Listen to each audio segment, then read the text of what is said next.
Bonjour à tous. Aujourd'hui, je vais vous parler d'un sujet qui nous concerne absolument tous, de près ou de loin. Il s'agit de la procrastination.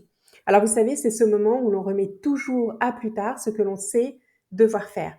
Mais vous le savez ou pas, la procrastination cache bien plus que de la paresse ou un simple manque d'organisation. Très souvent, elle dissimule des peurs ou des inconforts que l'on n'ose pas affronter tout simplement.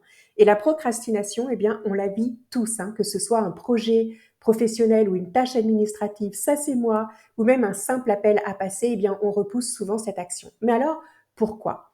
Contrairement aux idées reçues, procrastiner ne signifie pas qu'on est paresseux ou désorganisé. Il s'agit souvent d'un mécanisme de défense face à des émotions qui sont plus complexes, comme l'anxiété, la peur ou encore l'incertitude.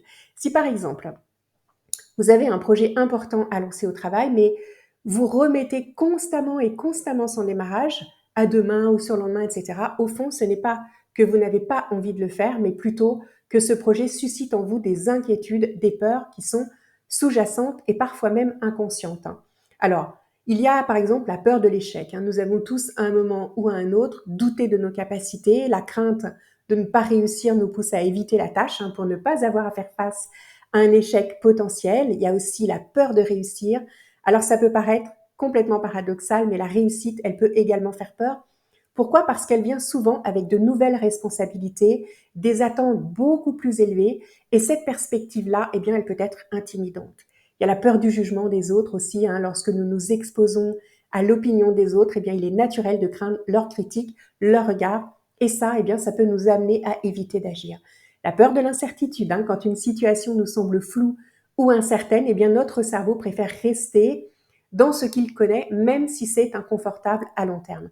Alors, pour mieux comprendre ce phénomène, il est intéressant de se tourner une fois de plus vers la science, parce qu'elle a démontré que la procrastination n'est pas qu'une question de gestion du temps, par exemple, elle est aussi liée à notre biologie. Le cerveau humain est câblé pour éviter la douleur, qu'elle soit physique ou émotionnelle. Par exemple, quand une tâche nous paraît désagréable ou qu'elle suscite en nous une forme de peur, eh bien notre cerveau entre en mode fuite. Et dans ce contexte-là, eh bien, la fuite signifie fuir ce que je dois faire, et pour fuir, on remet à plus tard, voire à jamais. C'est notre système limbique, tout simplement, qui est responsable de la gestion des émotions, qui va prendre le dessus sur le cortex préfrontal, qui est la partie du cerveau dédiée à la prise de décision, entre autres, bien entendu. Résultat de tout ça, on reporte la tâche, comme je le disais, parce que notre cerveau cherche le confort immédiat. Il va privilégier la satisfaction à court terme plutôt que l'effort nécessaire pour un gain futur. C'est un processus complètement automatique. Plutôt que de faire face à une tâche qui suscite de la peur, de l'incertitude ou du stress, eh bien, on va chercher à s'échapper en se tournant vers des activités beaucoup plus agréables ou moins exigeantes. Par exemple, on va préférer regarder une série, consulter ses emails ou scroller sur les réseaux sociaux, entre autres. Pourquoi? Eh bien parce que ces activités apportent une récompense immédiate. Elles nous distraient, nous relaxent et nous éloignent temporairement du stress associé à cette fameuse tâche qu'on repousse sans arrêt. Alors, comment surmonter cette tendance à procrastiner? Alors, la première étape, eh bien, c'est déjà tout simplement de prendre conscience que lorsque vous repoussez à plus tard encore et encore, ce n'est pas de la fainéantise, et ça, c'est super important de conscientiser qu'il s'agit juste d'un inconfort, d'une peur, d'une inquiétude que vous ressentez au fond de vous.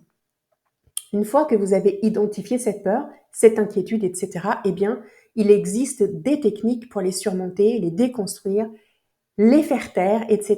Et c'est ce que je partage dans ma formation Happy Mind, qui est entièrement dédiée à la déconstruction des peurs, avec quand même un volet sur les capacités insoupçonnées de notre cerveau.